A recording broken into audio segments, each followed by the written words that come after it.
Y bueno, el tema de esta noche es un tema muy interesante. Yo pienso que es de los temas que se está viendo bastante actualmente en nuestra consulta, que es la ansiedad y la depresión, que a veces pensamos que las dos cosas siempre se presentan juntas, pero no necesariamente es así. En algunas ocasiones solo se presentan cuadros de ansiedad, en otros cuadros de depresión y a veces podemos ver los dos problemas que están unidos. Entonces, para este tema de esta noche, hoy hemos invitado una persona que muy especial. Primero, pues creo que muchos de ustedes han escuchado de ella, algunos de ustedes que nos siguen en redes. Ella es mi hermana, la doctora Diana Marcela Pérez Cortés. Ella es psicóloga clínica de la Universidad del Bosque.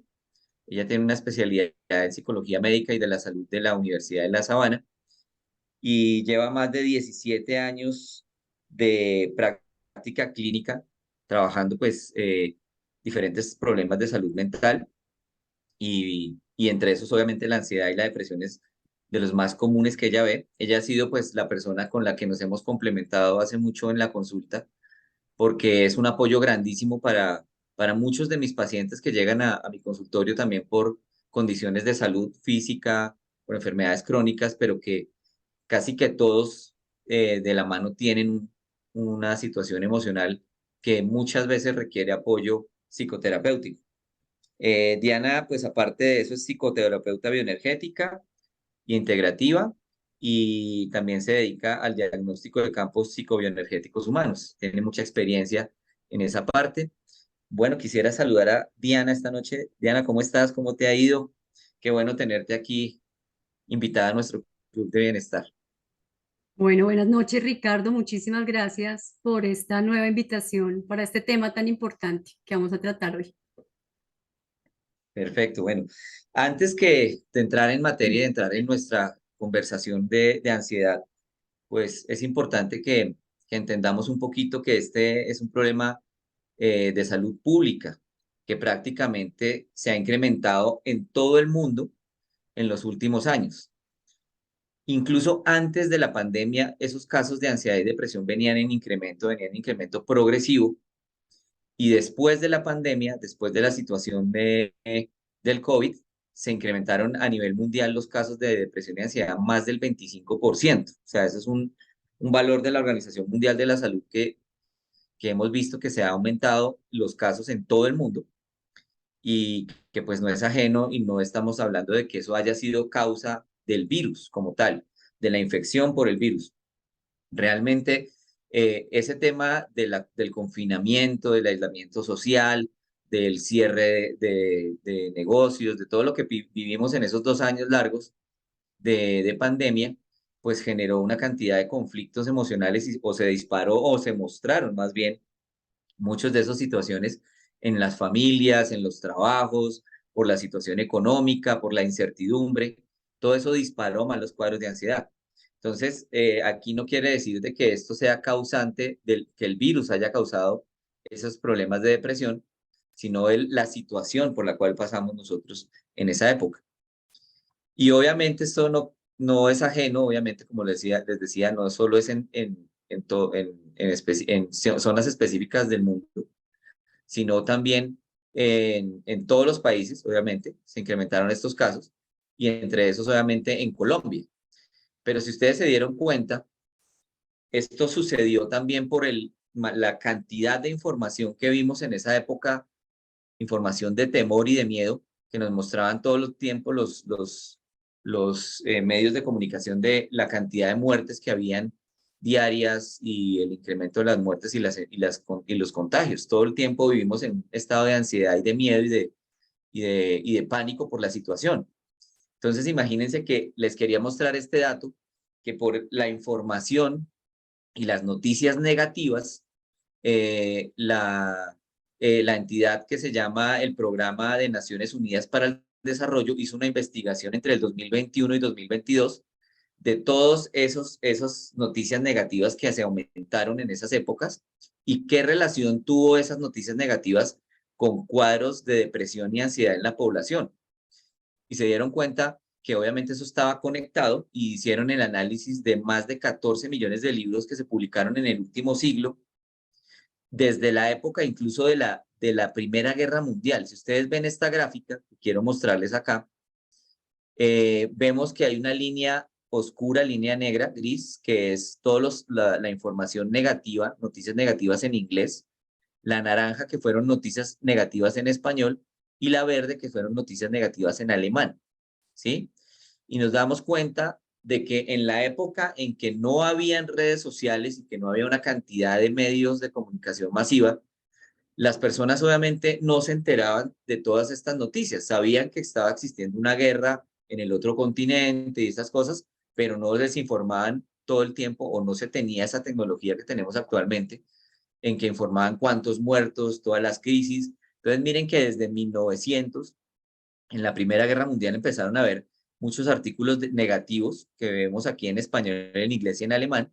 Luego llegó el colapso de Wall Street, una crisis económica también en 1930, 1900, más o menos en esa época, donde se empezaron a ver muchas noticias negativas, pero las personas seguían haciendo su vida. En la Segunda Guerra Mundial, que ya había un poco más de tecnología, radio y televisión, pues empezaron a incrementar esas noticias negativas, sobre todo en Alemania, obviamente que fue el sitio donde se desarrolló esa Segunda Guerra Mundial. Y vemos acá que desde la época de la aparición del Internet y las redes sociales, hace más o menos más de 30 años, empezaron a aumentar los niveles de noticias negativas y que eso obviamente empezó a afectar la salud mental de las personas, empezó a verse reflejado en su salud mental. Entonces vemos que definitivamente la cantidad de noticias negativas que sobrecargan a las personas están generando también esa ansiedad, cuadros de ansiedad, de incertidumbre, de depresión. Y por eso yo les decía en nuestro encuentro pasado que de pronto es peor tener un exceso de información que tener escasez de información. Y esto se está viendo afectado, obviamente, en las vidas de las personas. Y obviamente esta Organización de las Naciones Unidas llamó a este análisis tiempos inciertos, vidas inestables. Entonces, esto me pareció bien interesante para entender un poquito también que el exceso de información o información negativa está generando cuadros de ansiedad en nuestra población.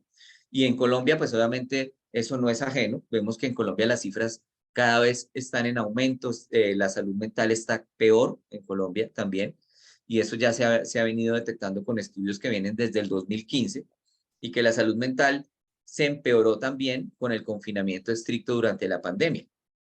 ¿Y qué generó pues todo eso en esa época? ¿Qué factores influyeron en ese aumento de cuadros de depresión? Pues precisamente se estaba asociando a problemas familiares, a traumas físicos de violencia, violencia física y sexual, pérdidas personales, que son los duelos o las separaciones, niveles socioeconómicos bajos, personas con problemas económicos y otros trastornos ya emocionales que se empezaron a ver. Entonces, miren que en el 2021, durante la pandemia, se registraron más de 2.962 suicidios. Imagínense, una cantidad grande de suicidios en todo el territorio nacional. Y en la última década, esa tasa de suicidios aumentó casi en un 50%, en el 44%. Y principalmente las edades más afectadas fueron entre los 15 y los 29 años de edad. Personas muy jóvenes que se suicidaban por cuadros depresivos y por temas de salud mental. Entonces, por eso, pues la importancia de esta charla de esta noche, que precisamente vamos a tocar estos temas con Diana y vamos a empezar a entender un poquito más allá este tema de la depresión y la ansiedad y las diferencias y las características que tiene cada una de estas, ¿sí? Porque las personas piensan a veces que estar triste o estar acelerado en un momento dado es que estoy deprimido o ansioso. Entonces, esto vamos a aclararlo esta noche con Diana. Y bueno, pues Diana, la primera pregunta sería como para entender un poquito más esto de la ansiedad y la depresión. ¿Cuáles son esas emociones básicas que todos los seres humanos manejamos y que no, y que a veces podemos llegar a confundir con un cuadro de ansiedad o de depresión? Hay que darle audio a Diana, por favor. Claudia, no sé si de pronto la dejaste en mute para que le habilitemos el micrófono. No sé si Claudia está por ahí. Ya, Ya, listo. sí, Perfecto. ya. ¿Me Súper repites la bien. pregunta? Entonces, Diana, mira, la idea es que queremos pues que la gente entienda que, qué características solamente tenemos nosotros los seres humanos emocionales, porque hay emociones básicas que manejamos que no son buenas ni malas, que son algo natural, algo de nuestra naturaleza, pero que muchas veces esas emociones tendemos a confundirlas con ansiedad o con depresión. Entonces, me gustaría que de pronto nos comentaras un poquito de las emociones básicas que tenemos los seres humanos y que se diferencia de la ansiedad y la depresión. Bueno, pues me parece esa como la pregunta más adecuada para empezar a distinguir realmente qué es un estado ansioso y un estado depresivo, un trastorno de ansiedad o un trastorno depresivo de las emociones básicas que tenemos los seres humanos, ¿no? Entonces, primero, pues explicarle a los oyentes o recordarles que los seres humanos tenemos emociones primarias, emociones secundarias y sentimientos, ¿no? Que son tres cosas a veces diferentes, o a veces llamamos emociones secundarias también a los sentimientos. Las emociones primarias son básicamente emociones universales que tienen todos los seres humanos desde el inicio de su nacimiento, es decir, desde ahí se empiezan a mostrar esas emociones básicas, son biológicas, básicamente, ¿sí? No son aprendidas culturalmente, no son aprendidas socialmente, no son aprendidas por modelación social, sino que son una respuesta básicamente neuroquímica y hormonal frente a un suceso externo o interno, ¿sí? Y estas emociones primarias, como vienen con nosotros en nuestro paquete biológico, ¿sí? Que son únicamente biológicas, pues tienen una función y es una función adaptativa, es una función de supervivencia. Es decir, la biología es muy sabia y la biología obviamente no se equivoca en lo que nos da y lo que nos da no lo da para una función de adaptación en esta experiencia humana que tenemos, ¿no? Entonces, esas emociones básicas varían en las diferentes teorías de la emoción. No voy a hablar de eso porque hay diferentes teorías de la emoción. Entonces hay unas teorías que dicen que las emociones básicas son 5, otras que son 6, 7, 8, inclusive, bueno, hay muchas teorías de la emoción, pero pues quiero que tomemos es como las básicas, ¿no? Que conocemos nosotros, que hemos visto inclusive en películas, ¿no? Que es la ira, ¿sí? Que es una emoción básica, el miedo, la tristeza, la alegría, ¿sí? El asco, y me falta una. Eh, bueno, creo que son esas básicamente, ¿no? Ira, tristeza, miedo, alegría, aversión, ¿sí? Y hay otras teorías que incluyen otras, ¿no? Que a veces dicen que puede ser la vergüenza, que la sorpresa, ¿no? Y otras teorías que hablan de otras emociones diferentes, pero nos vamos a centrar como esas que son las básicas, ¿no?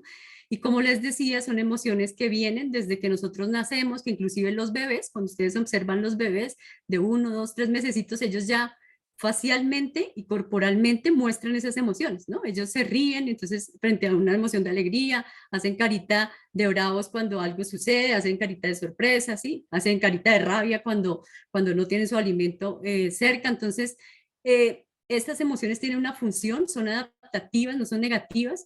Por ejemplo, la función de la ira es poner límites, ¿sí? Es necesario poner límites para la protección personal. Entonces, la ira tiene esa función protectora, adaptativa, ¿sí? La tristeza tiene una función más de introspección. Entonces, cuando yo estoy triste, puedo ir hacia adentro de mí mismo, puedo reflexionar. Entonces, esa es la función adaptativa de la tristeza, ¿no? Por ejemplo, el miedo tiene una función protectora frente a una amenaza, frente a algo que me puede dañar, entonces el miedo aparece allí con esa función. La alegría es una emoción que tiene una función expansiva, es decir, de abrirme a socializar y que me hace dar cuenta de las cosas que son satisfactorias para mí, ¿no? Entonces, ella me conecta con eso para que yo me dé cuenta de eso, ¿no? Y la aversión o el asco pues tienen la función de mostrarnos esas cosas que de pronto pueden ser dañinas para nosotros, no solo para el nivel físico, sino personal, que pueden afectarme, ¿no? Entonces, ahí es claro que las emociones todas son necesarias, todas son adaptativas, no vienen a hacernos sufrir, no vienen a dañar nuestras vidas, pero tristemente la sociedad siempre ha estado en contra de las emociones primarias, ¿sí? Siempre. Entonces, si nosotros vemos desde la crianza, desde la educación, a los niños se les bloquea sus emociones primarias. Los niños, los bebés son como la expresión como más clara y viviente de las emociones primarias, ¿no? Ellos expresan su alegría como debe ser, ellos expresan su rabia, ellos expresan su tristeza y lloran, ¿no? Pero los padres apenas ven esas emociones, lo que hacen es bloquearlas, ¿no? Entonces no llore, y si se pone bravo, entonces, ¿por qué se pone bravo? Porque me siento que me está desautorizando, entonces lo que hacen es bloquear las emociones primarias y no les ayudan a identificarlas, a gestionarlas, ¿no? Entonces, la sociedad, no solo en la crianza, sino en todos los ámbitos sociales, nos ha deshumanizado y nos ha desconectado de esas emociones, no nos han enseñado a expresarlas, ¿sí?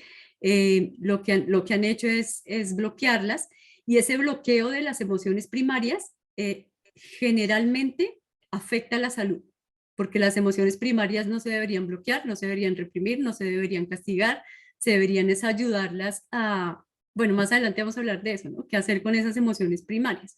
Entonces, la represión de las emociones primarias genera enfermedad, ¿sí? Así. La expresión de las emociones primarias de una forma adecuada genera salud. Entonces, eso es muy importante entenderlo para esto después que vamos a hablar de la ansiedad y la depresión, ¿no? Y hay emociones que ya son secundarias, que no son esas primarias, sino que son, es decir, que son aprendidas culturalmente, que también son necesarias, pero que ya no son netamente biológicas, sino que incluyen un procesamiento cognitivo, ¿sí? Es decir, ahí ya hay un procesamiento mental, cognitivo, me refiero a que ya hay creencias, a que ya hay ideas, entonces ahí las emociones pues son diferentes, entonces ahí ya nace, por ejemplo, nace la culpa, el resentimiento, bueno, otro tipo de sentimientos que ya incluyen la parte cognitiva, ¿no? Entonces, estos sentimientos ya se generan en otra parte del cerebro, que ya es en la corteza orbitofrontal, ¿no? Mientras que las emociones primarias se generan es en el sistema límbico. Entonces, es diferente, ¿no? Es importante, obviamente, también cuando uno entiende todos esos temas de las emociones, que también hay cosas como el temperamento, ¿no? Que es algo que también viene como muy biológico, ¿no? Es que ya la personalidad de cada quien como que se va formando y se va generando, pues es por la socialización con los demás, la cultura, la familia, ¿cierto? Y el entorno. Ujú. Exactamente. Ujú. ¿Mm? Bueno, entonces, entendiendo eso, pues claramente lo que nos explicó Diana, las emociones no son para reprimirlas, no hay emociones malas ni buenas, simplemente hay que permitirlas. La ira, la tristeza, la alegría, la sorpresa, el asco, todas esas emociones hacen parte de nuestra biología normal. Cuando reprimimos, obviamente, esas emociones es cuando empiezan a manifestarse esas a nivel corporal, a nivel físico, que muchas veces terminan, como nosotros le llamamos los médicos, somatizándose en el cuerpo. Pero bueno, ya para entrar en el tema de la depresión y la ansiedad, acláranos, Diana, un poquito el tema de qué es un estado depresivo, ¿sí? ¿Qué características tienen esos estados depresivos? Y cuándo, pues, de pronto una persona ya debería buscar una ayuda profesional. Y pues Ujú. obviamente la diferencia del estado depresivo y ya un trastorno depresivo como tal, que es una enfermedad ya psiquiátrica.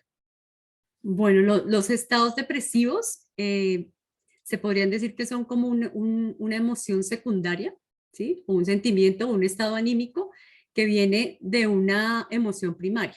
Y generalmente ellos se desencadenan es de la tristeza, ¿no? Es decir, detrás del estado depresivo puede estar la tristeza como emoción primaria, pero el estado depresivo es algo como más complejo, ¿no? Y es un estado de ánimo, ¿sí? El estado de ánimo depresivo, a diferencia de un trastorno depresivo, que lo vamos a hablar ahorita, son estados donde hay un ánimo generalmente triste en las personas, ¿sí? Donde hay una sensación de vacío, de falta de desesperanza, de pérdida a veces leve de la motivación, ¿no?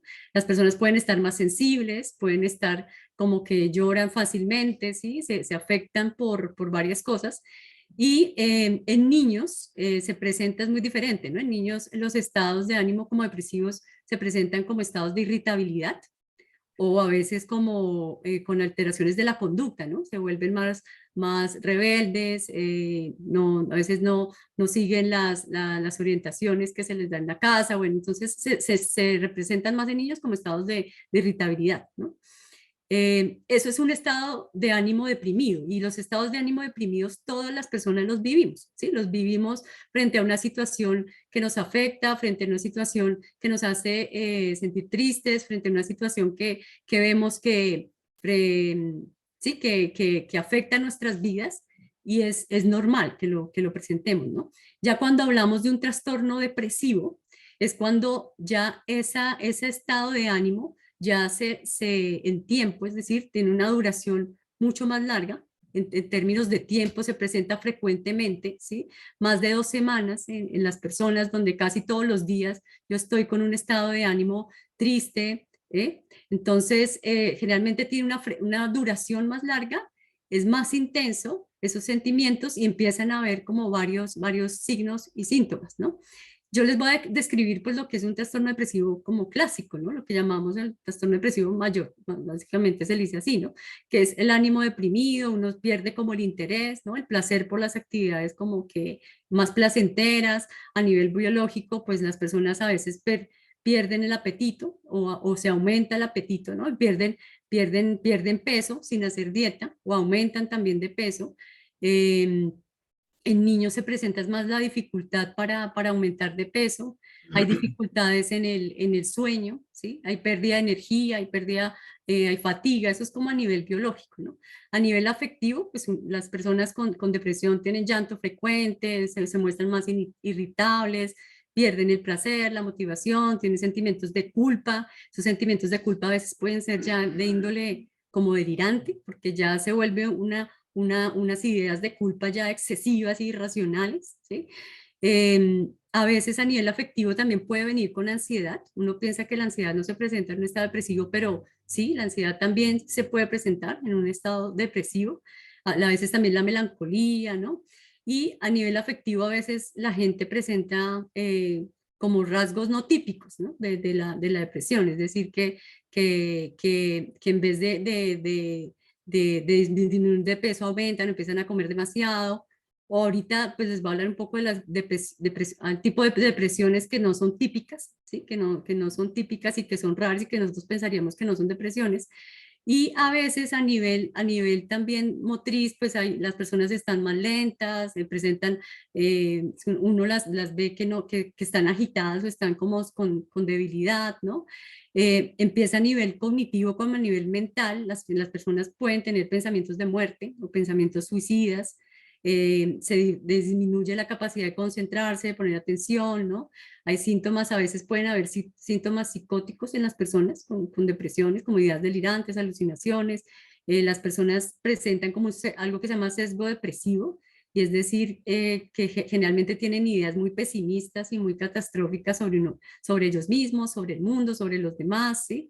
Entonces, esos son como esos rasgos que una persona debería, para tener ya un trastorno depresivo, deberían presentarse más de 2 semanas, que sean frecuentes, casi a diario, donde se presenten más o menos 5 de esos síntomas de los que hemos hablado, ¿no? Eso sería como una depresión típica normal. Sin embargo, trastornos depresivos, pues hay muchos, ¿no? Ese es solo uno, el clásico, que es la depresión clásica.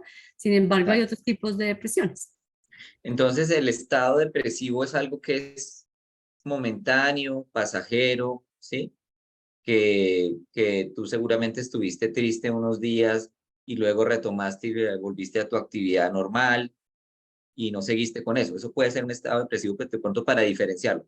Y ya Sí. entrar en un trastorno depresivo es cuando ya una persona dura largo tiempo con esos síntomas, desmotivada, no se quiere levantar, no quiere hacer nada, de pronto no quiere ir a trabajar, empieza a tener problemas de ansiedad por la comida. Ahí ya, en esos casos que son ya muy prolongados, sería la diferencia entre esas dos Sí, problemas. básicamente sí. Es la frecuencia en que se presentan los síntomas que son persistentes básicamente durante casi todos los días, durante más de 2 semanas, en donde se presenten cualquiera, más de 5 de esos síntomas de los que hemos hablado. Perfecto, sí. Obviamente ya hay unos trastornos depresivos que ya son temas, Diferentes. como tú dices, diferentes, Ujú. profundos, que incluso las personas hasta pueden llegar a pensar en agredirse, en hacerse daño, en buscar, pues, no vivir más. Bueno, eso ya es un tema que requiere, obviamente, de un manejo por un profesional. pero Ujú. pues muchas personas a veces presentan simplemente es un estado depresivo, de tristeza, y pues eso no necesariamente requiere un manejo profesional, o también si es importante de pronto ayudarse con psicoterapia.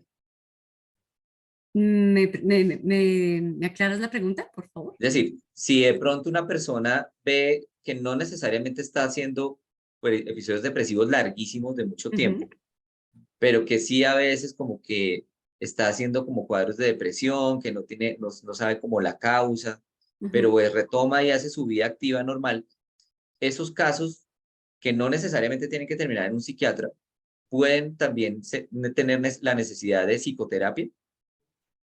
Sí, depende. Por lo menos nosotros a veces llamamos algo que se llama como trastornos de adaptación con mínimo depresivo y es las situaciones que se presentan frente a crisis vitales, por ejemplo, la pérdida de un trabajo, el duelo, la pérdida, por ejemplo, de dinero, de cosas que nosotros eran importantes para nosotros frente a esas pérdidas. También las personas presentan como síntomas depresivos, ¿sí?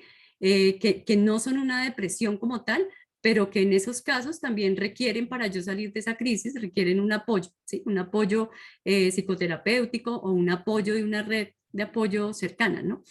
Pero en un estado de ánimo depresivo, yo necesito es como el apoyo de una red social, ¿sí? Personas con las que yo pueda hablar de lo que yo siento, expresar cómo yo me estoy sintiendo, personas con las que tenga ese vínculo que me da confianza, que me da seguridad y yo pueda expresar lo que a mí me pasa. Es decir, cuando empieza un estado depresivo, no necesito solo guardármelo para mí, sino poderlo expresar y poderlo hablar con alguien, ¿no? Si ya yo veo que eso empieza a durar, a persistir, a que cada vez tengo más síntomas, se afecta también el sueño, se afecta el apetito, empiezo a bajar de peso, empiezo a tener ideas negativistas todo el tiempo, en esos casos ya yo debería buscar apoyo profesional.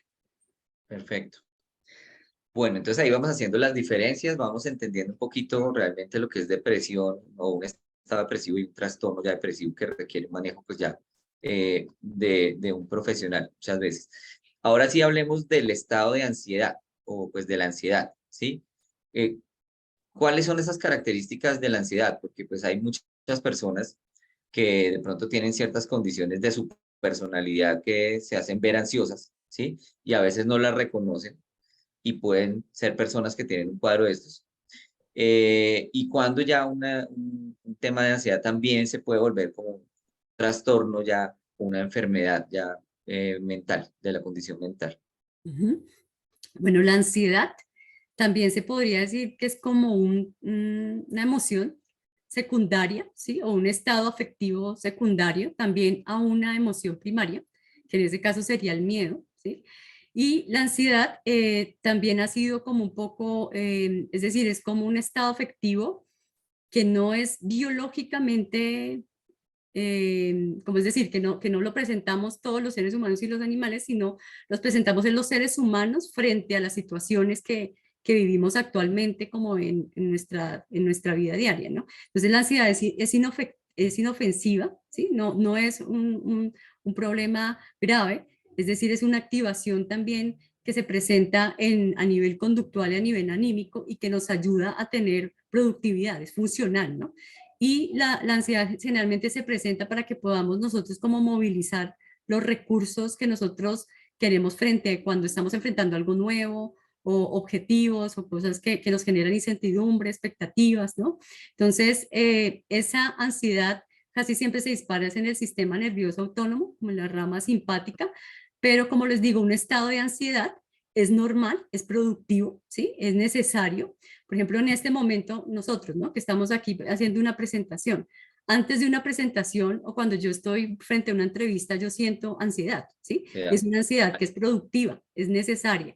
¿Qué me hace esa ansiedad? Que yo esté como más activa mentalmente, pensando en lo que tengo que hacer, que esté como con mi mente focalizada en las cosas que voy a hablar, que voy a decir, ¿no? Entonces, ese tipo de ansiedad es una ansiedad funcional, es decir, que me prepara a mí para funcionar mejor frente a algo que requiere de mí como un objetivo, ¿no? O tengo una expectativa, ¿sí? Entonces, esa es una ansiedad funcional. ¿sí? Me pone en ese estado como de activación fisiológica y fisiológica, pues básicamente.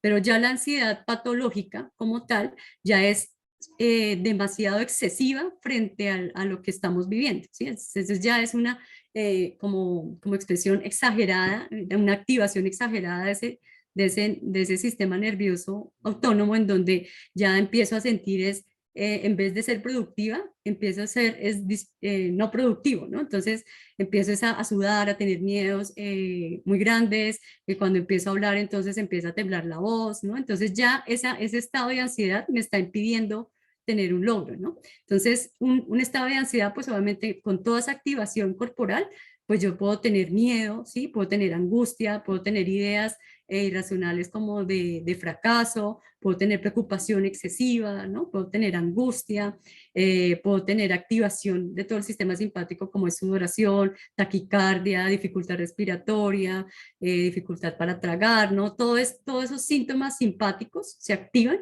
en diferentes niveles, ¿no? Porque ya un trastorno de ansiedad, hay diferentes también trastornos de ansiedad, el más grave es el pánico, ¿no? Que ya implica esa activación ya sobre excesiva del sistema nervioso simpático, donde ya llego a un estado de hiperactivación que ya me bloquea absolutamente todo, ¿no? Entonces ya se Claro. convierte en trastorno en ese momento. Y hay diferentes trastornos también de ansiedad.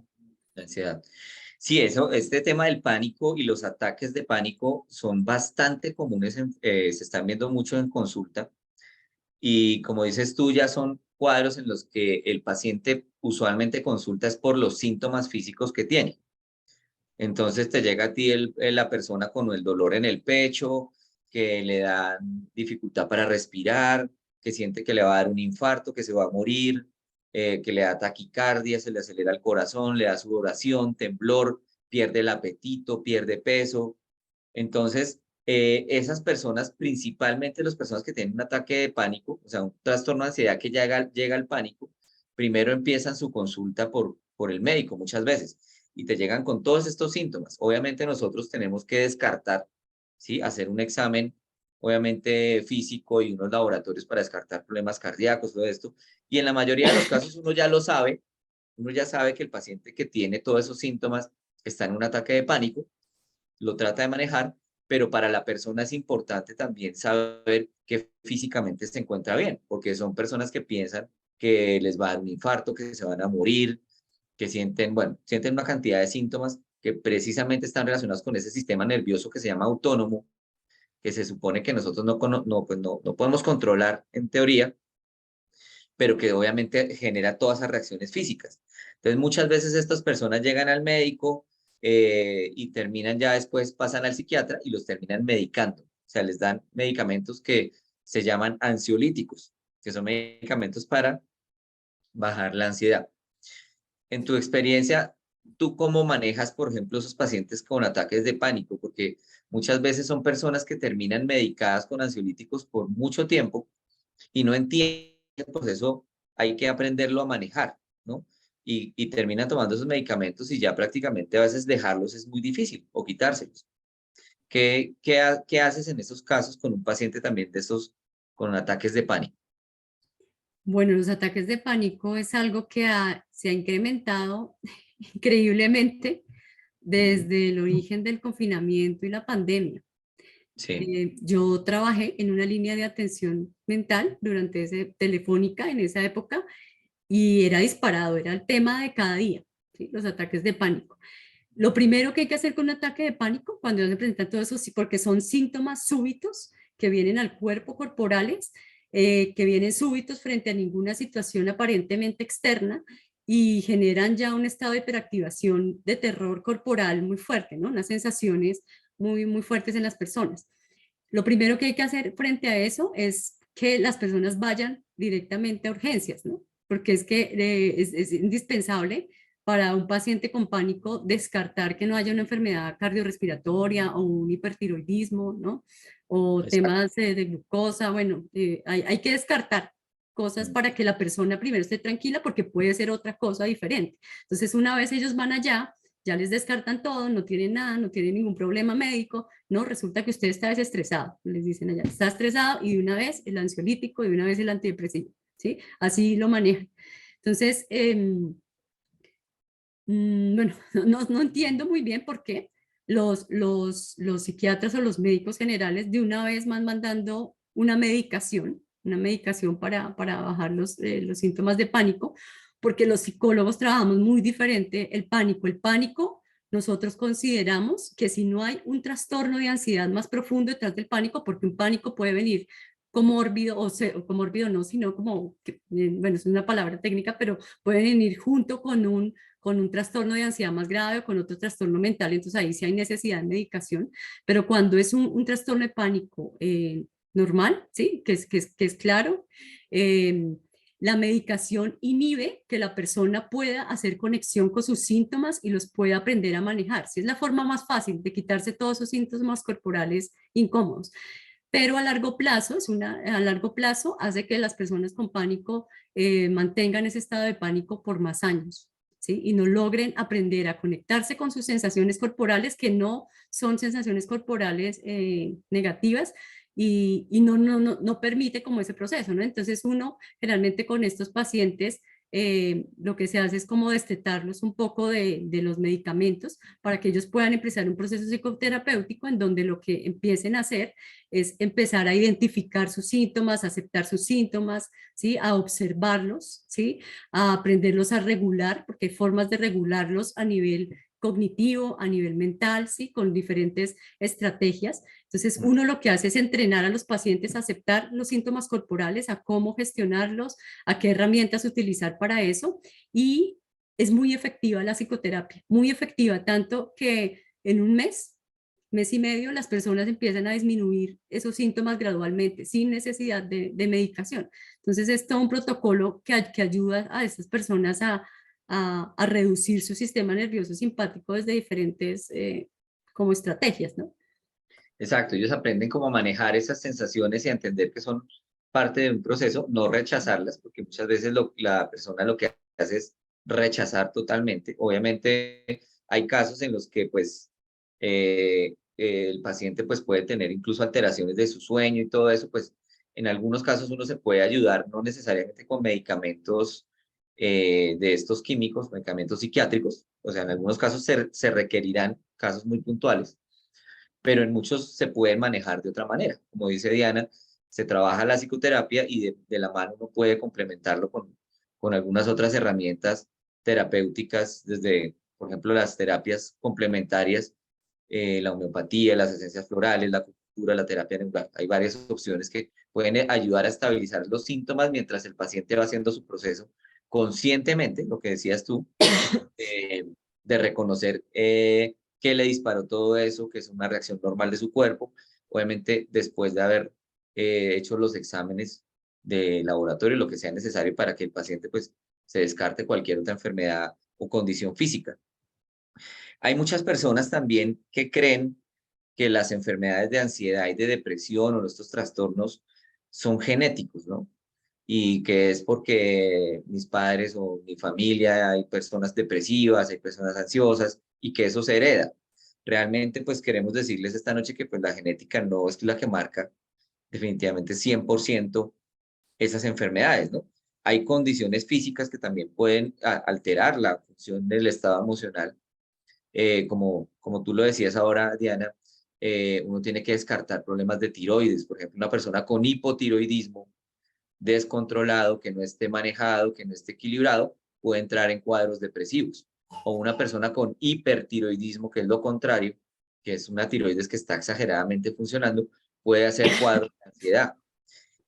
También hay otras condiciones que están alteradas desde el punto de vista físico que uno tiene que buscar, intoxicaciones por metales pesados, deficiencias de algunas vitaminas como la vitamina D, la vitamina B12, pero eso uno tiene que buscarlo en la consulta. Eso es algo que obviamente uno no puede tampoco decir que para todas las personas con ansiedad o todas las personas con depresión hay que darles vitaminas y minerales y ya con eso es suficiente. No es un tema que las personas se puedan automedicar. Es importante buscar realmente quién necesita o no un suplemento. Dietas exageradamente que consumen con mucho azúcar, con aditivos de alimentos como el glutamato monosódico, que es estimulante, que está en los paquetes, en los embutidos. Entonces, miren que hay muchas cosas que pueden estar asociadas a ese problema de depresión y ansiedad que hay que descartar, obviamente. Siempre es importante determinarlas y obviamente eso hay que empezarlo a tratar, pero entonces no puede ser tampoco una moda de que todas las personas empiecen a tomar suplementos y vitaminas pensando que esa es la causa de su depresión y su ansiedad.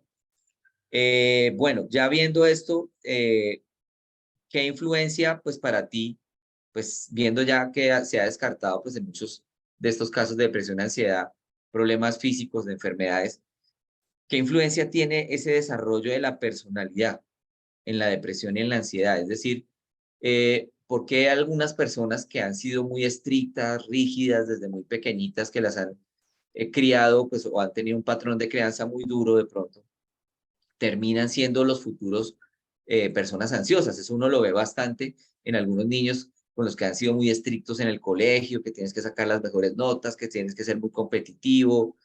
¿Eso qué influencias está teniendo en todos estos trastornos de depresión y ansiedad? La crianza. Eso yo pienso que tiene toda, casi la influencia, la mayor influencia en estos dos trastornos, ¿no? La parte de la crianza y cómo nos educaron y qué se vivió allí, ¿no?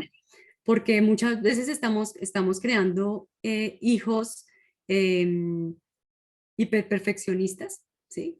Que se sobreexigen demasiado, porque nosotros también como padres somos sobreexigentes, hijos que no gestionan sus emociones, porque nosotros ni siquiera sabemos gestionarlas de nosotros y nos mostramos desregulados y lo que hacemos también es no ayudarles a esa regulación emocional a ellos, ¿no? Nosotros no somos modelos de regulación emocional y lo que hacemos es como padres bloquear las emociones de nuestros hijos con diferentes métodos, ¿no?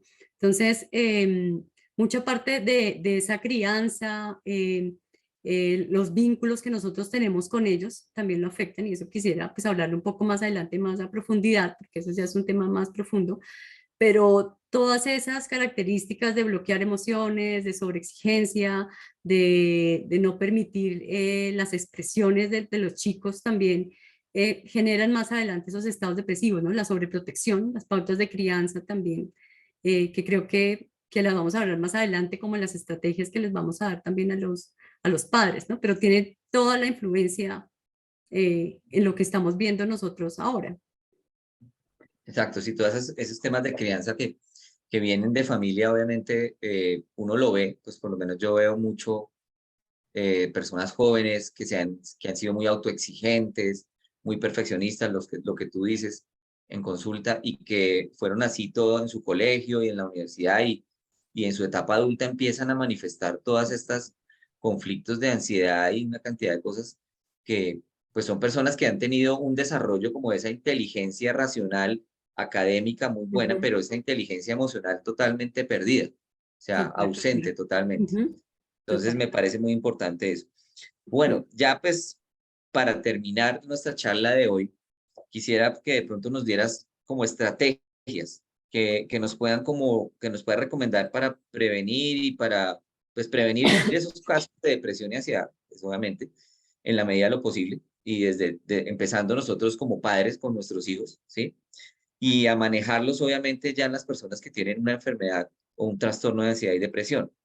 Entonces, ahí de pronto nos gustaría de pronto que nos dieras algunas estrategias o recomendaciones para las personas que nos están viendo esta noche. Bueno, entonces vamos a hablar como de estrategias preventivas, entonces, para prevenir esto, pues desde en nosotros mismos y también en ese proceso también de crianza, que es lo que nosotros teníamos que hacer como elementos preventivos de ansiedad y depresión, ¿no?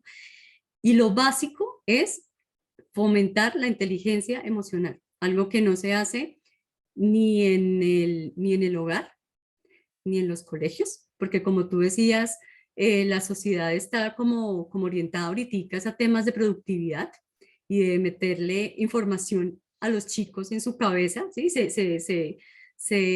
decir, se sobrevalora mucho más la inteligencia racional, la inteligencia informativa, pero esa inteligencia emocional, ¿sí? Está totalmente olvidada en la mayoría de los contextos, ¿no? Y nosotros los padres también nos olvidamos de eso por estar exigiéndole a los hijos temas intelectuales y académicos, ¿no? Entonces, la inteligencia emocional, ¿qué es? ¿No? Y que también la tiene que manejar una persona que ya tenga un trastorno de ansiedad o un trastorno depresivo. ¿Qué es la inteligencia emocional? Que yo sepa, primero, identificar las emociones. Yo tengo que aprender a identificar mis emociones y tengo que enseñar a mis hijos a identificar sus emociones, ¿sí?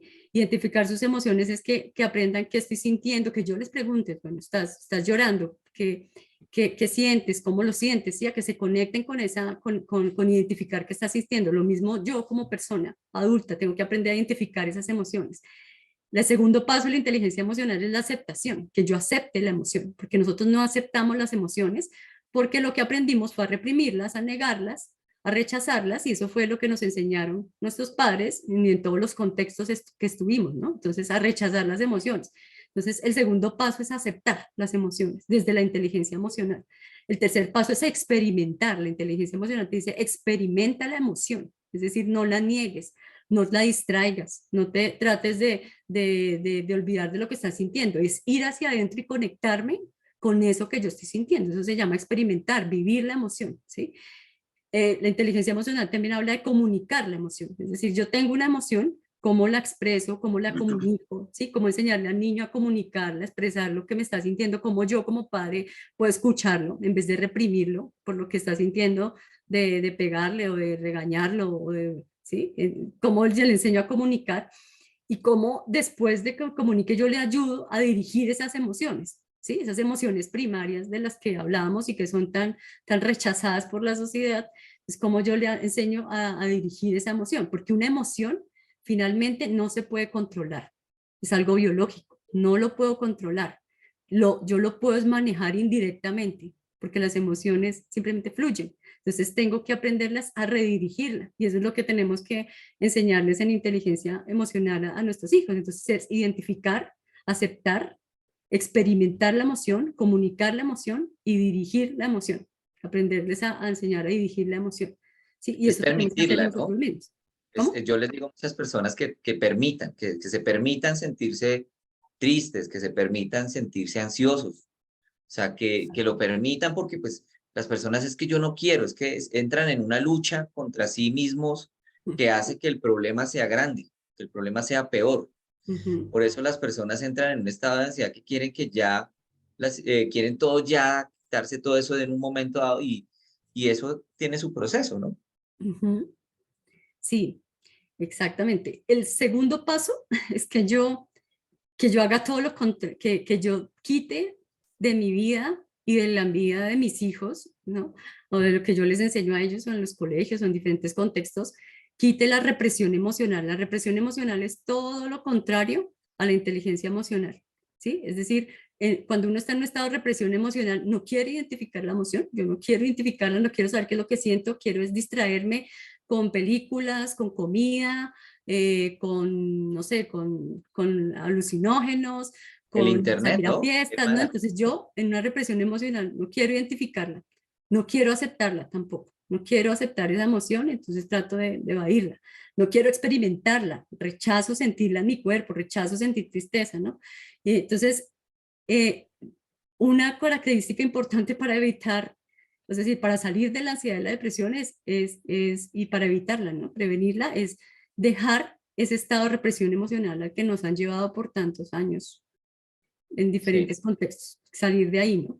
Otra es empezar a validar. La validación es un tema que se ha hablado mucho actualmente en psicoterapia y es que nosotros venimos de un contexto de invalidación emocional, ¿no? Entonces, yo siento algo y, ay, pero usted ¿por qué llora? Ay, pero usted no debería llorar, eso le decimos a los niños, ¿no? Entonces el sí, niño se pone bravo, pero ay, por esa boba que se pone bravo. Entonces, siempre invalidamos y la invalidación ha sido todo el tiempo, todos vivimos invalidación de nuestras emociones de nuestros padres, ¿no? Por eso ni sabemos cómo expresarlas. Y nosotros también invalidamos nuestra emoción, ¿no? Entonces nosotros nos sentimos por algo, pero ay, qué bobada que yo me sienta así. Entonces validar es que yo entienda y sea compasivo conmigo. Creo que tú, de pronto en mindfulness, que va a ser como un tema más adelante, se va a hablar un poco de eso, de la compasión también con la emoción. Eh, es en que yo empiece a validar lo que yo estoy sintiendo, ¿no? No a invalidarlo. Entonces, eso sí. es importante, ¿no? Eh, Diana, es muy común ver en nuestro medio las típicas frases de cajón que nos dicen cuando estamos tristes o ansiosos, que es lo que tú dices, invalidan nuestro estado emocional. Las Ujú, personas que dicen, no, no llore, ¿para qué llora? ¿Sí? No, para atrás ni para coger impulso. Usted es una luchadora, usted es un berraco, usted es una berraca. Salga adelante, eso no le pare bolas a eso. ujú, Personas que dicen ese tipo de cosas realmente son personas que no tienen conexión con su emoción. Cuando una exacto. persona escucha a la otra persona en un estado de tristeza, yo estoy ahí es para escucharlo, no para Ujú, decirle que eso está mal, que eso está bien, simplemente para escucharlo y decirle, bueno, yo estoy aquí para apoyarte ujú, y valido su emoción. Pero lo que hacen las personas es eso, no llore, pero ¿para qué llora? ¿Sí? ujú. Entonces, eso es un tema que hay que ser un luchador en la vida y nos han metido como esa idea de que uno como que tiene que luchar contra eso para salir, pero resulta que somos seres humanos y no tenemos compasión ni siquiera por nosotros mismos. Exacto. Sí, así es. Básicamente eso que acabas de decir es la invalidación, que la hemos vivido todo el tiempo, ¿no? Es que básicamente todas estas herramientas son de reconexión con nuestra capacidad plena de ser humanos. O sea, yo siempre he pensado que a nosotros nos han quitado la capacidad de ser humanos plenamente, ¿sí? Total. Nosotros nos han bloqueado las emociones básicas, lo único que han hecho es también reprimirlas y nosotros hacemos lo mismo, entonces nosotros no somos humanos en plenitud y como no somos humanos en plenitud y no queremos conectarnos con esa humanidad, pues como no nos conectamos con eso, terminamos enfermándonos físicamente y en nuestra salud, ¿no? Entonces, en otra herramienta que quería hablar es, la que quería hablar ahorita, es de volver a conectarnos con nuestra vulnerabilidad. ¿Sí? Nosotros somos humanos, somos seres humanos, somos vulnerables.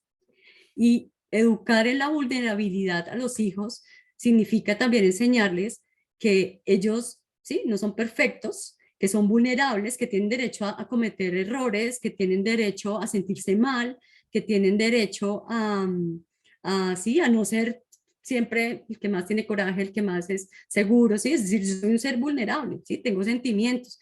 Entonces, nosotros no hemos educado a veces a nuestros hijos en esa vulnerabilidad y pensamos que ser muy vulnerables es malo, cuando conectarse con la vulnerabilidad es lo humano, es realmente lo humano y es realmente lo que ayuda a tener esa inteligencia emocional y a volverme a conectar con mis emociones, ¿no? Entonces, dejar esa idea de invulnerabilidad y de enseñarle eso a los demás, ¿no? Y yo darme el permiso de ser vulnerable, ¿sí? Y de expresarlo, y de decirlo, y de no mostrarme siempre que no, que nada me afecta, ¿no? Eso sería otra cosa que tenemos que manejar, ¿no? Y otro sería como ese, educar en ese no perfeccionismo, de lo que hablábamos antes un poco, porque, y en esas sobreexigencias, porque el perfeccionismo que le hemos metido a nuestros hijos, que no se pueden equivocar, que tienen que ser los mejores, que a veces les exigimos mucho a nivel académico, a nivel intelectual, ¿no? Todo ese perfeccionismo y que a veces aprenden de nosotros mismos, a veces ni siquiera los educamos en eso, pero nosotros somos perfeccionistas y ellos copian ese modelo. Esos perfeccionismos lo único que llevan es a frustración. Los chicos perfeccionistas nunca son felices, son chicos deprimidos, son chicos ansiosos. Entonces, el perfeccionismo realmente no está llevando a nuestra sociedad a nada, ¿no? Solo vivir en frustración, en exigencias irrealistas con respecto a mí mismo. Entonces, esto está generando también muchos problemas de ansiedad y muchos problemas depresivos en adolescentes, ¿no? Y en adultos también. Entonces, tenemos que aprender a manejar eso con nuestros hijos y con nosotros mismos, ¿no? Y estas crianzas, pues que han sido también autoritarias, ¿no?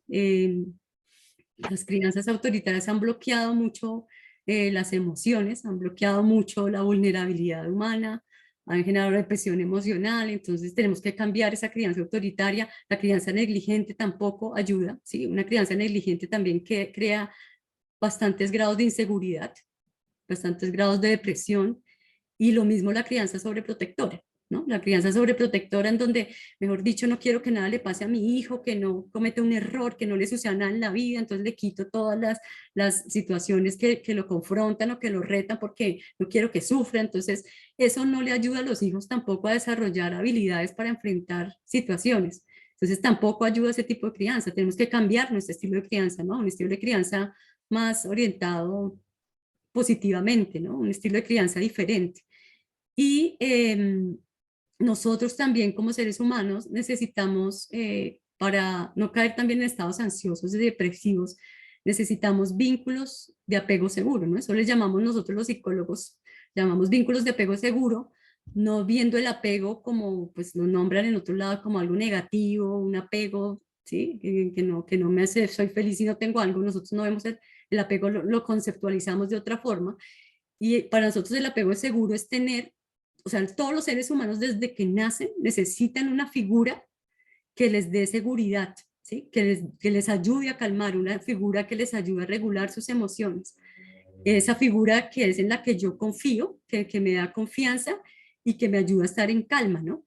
Inicialmente esos son nuestros mamá, ¿no? Cuando nosotros nacemos, esa figura de apego seguro es mamá, ¿no? Si mamá no es una persona que está disponible, no es una persona confiable, entonces empiezan a ver como, nosotros le llamamos como trastornos del vínculo, y esos trastornos del vínculo generan más adelante estados ansiosos y depresivos.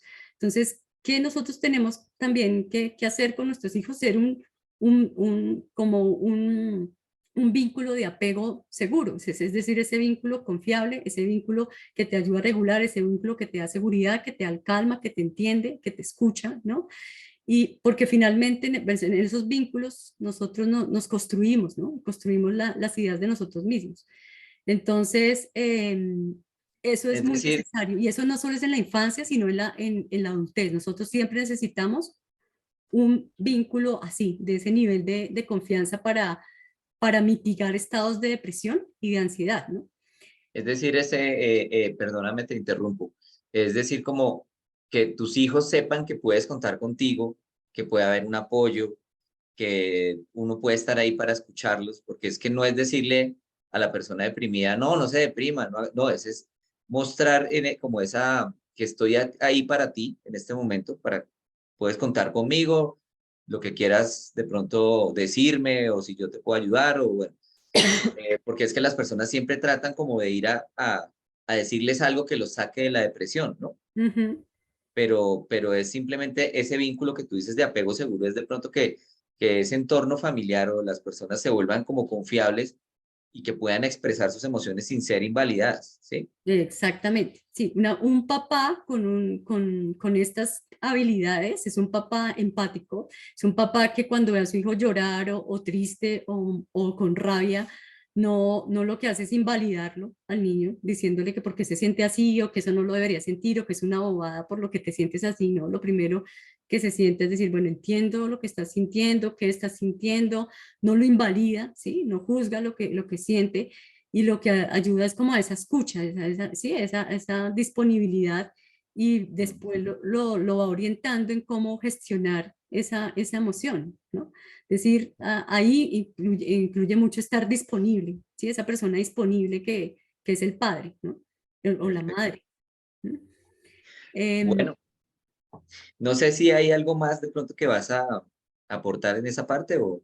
Sí, sería pues como último también los estilos de vida, ¿sí? Los estilos de vida son muy importantes porque vivimos en estilos de vida muy tóxicos, muy acelerados, ¿no? Todo es acelerado a nivel donde vivimos, ¿no?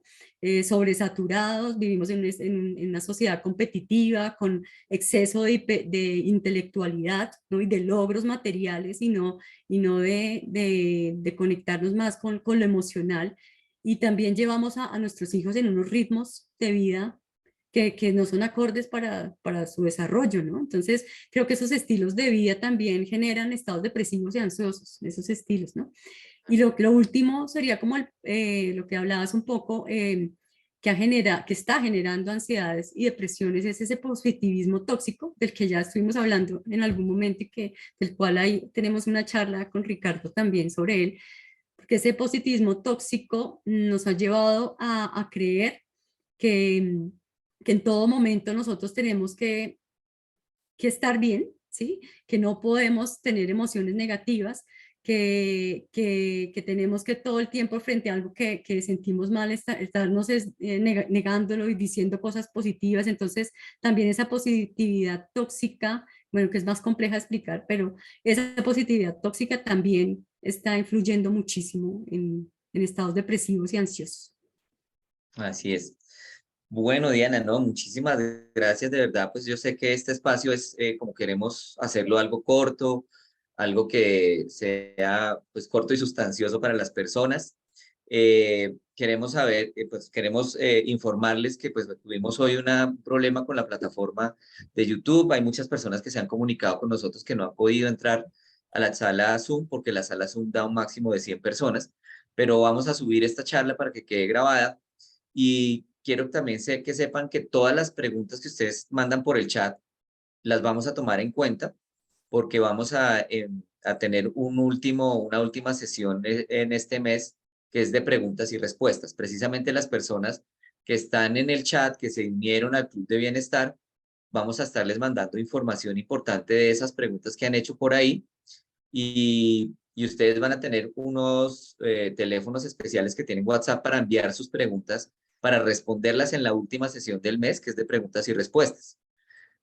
Obviamente también vamos a mirar la posibilidad de que pues también los profesionales nos respondan esas preguntas y podérselas dar directamente. Ya para terminar, pues para terminar nuestra charla de esta noche, eh, quiero pues que nos quedemos como con esta frase que me parece que es muy importante para que todos hagamos como conciencia un poquito de que la salud también, la salud integral no es solo la parte física. Las personas creen que estar bien físicamente, que no tener ningún síntoma es estar saludable, pero no hay salud si no hay salud mental. La salud es integral, no es solo salud física. La salud mental y la salud física son la salud. Es la integralidad la que nos da la salud. Y bueno, para las personas que quieren conocer un poquito o de pronto están interesados en contactar a la doctora Diana Marcela Pérez, aquí les vamos a dejar los datos de sus redes sociales. Ella está en Facebook y en Instagram como @psicodimensional y ahí está su teléfono de WhatsApp también para cualquier de pronto persona que esté interesada en tener una consulta directamente con ella a través virtual o presencial en la ciudad de Bogotá. Y bueno, Diana, pues yo te agradezco mucho, ¿verdad? Pues que nos hayas acompañado esta noche. Yo sé que habrán futuros temas de pronto que son muy importantes, que vamos a hablar de otros temas de salud mental acá en este espacio. Vamos a escuchar también las sugerencias que tenga la gente respecto a que salgan de esta charla, porque fue una charla pues muy importante, una acogida grande realmente. Nos quedamos sin espacio para recibir en la sala Zoom, pero bueno, ya en las futuras ya tendremos la conexión también por el canal de YouTube para las personas que no pudieron hacerlo el día de hoy. Entonces, Diana, muchísimas gracias, un abrazo para ti. No sé si quieres darnos la última, una despedida para todas las personas que se conectaron hoy. Bueno, no, muchísimas gracias por la invitación. Este es un tema muy, muy amplio y muy profundo, que lo tocamos así como rápidamente, pero pues cualquier duda, cualquier pregunta sobre este tema, pues estamos aquí como dispuestos para responderlas creo que al final del mes, ¿no? Se hace Ujú, Perfecto, sí, en la zona, en la sección de preguntas y respuestas. ujú. Entonces, bueno, muchísimas gracias a todos por acompañarnos. Recuerden que el próximo jueves vamos a tener una nueva charla muy interesante que se conecta con nuestra charla de hoy, que es trastorno de ansiedad y depresión. Precisamente es una herramienta para eso, que es el mindfulness, que es la meditación de atención plena. Es una forma muy importante de herramienta para ayudarnos a manejar esa ansiedad y depresión y ese estrés que estamos manejando actualmente. Vamos a tener a Mónica Holguín, que es licenciada en filosofía con maestría en educación y desarrollo cognitivo. Ella es profesional en mindfulness, compasión y comunicación no violenta y tiene también una formación en sintergética. Entonces nos vamos a ver el próximo jueves 16 de marzo a las 8 p.m. A través del canal de Zoom. Acuérdense que vamos a enviar en el chat del Club de Bienestar el link para entrar a la sala Zoom y ya en la próxima tendremos la conexión directa también con YouTube para las personas que no alcancen a entrar eh, en la sala Zoom. Entonces, un abrazo para todos. Muchas gracias, Claudia y Mabel, el apoyo que tuvieron esta noche con nosotros. Y bueno, nos veremos en 8 días nuevamente. Adiós. Saludo a todos.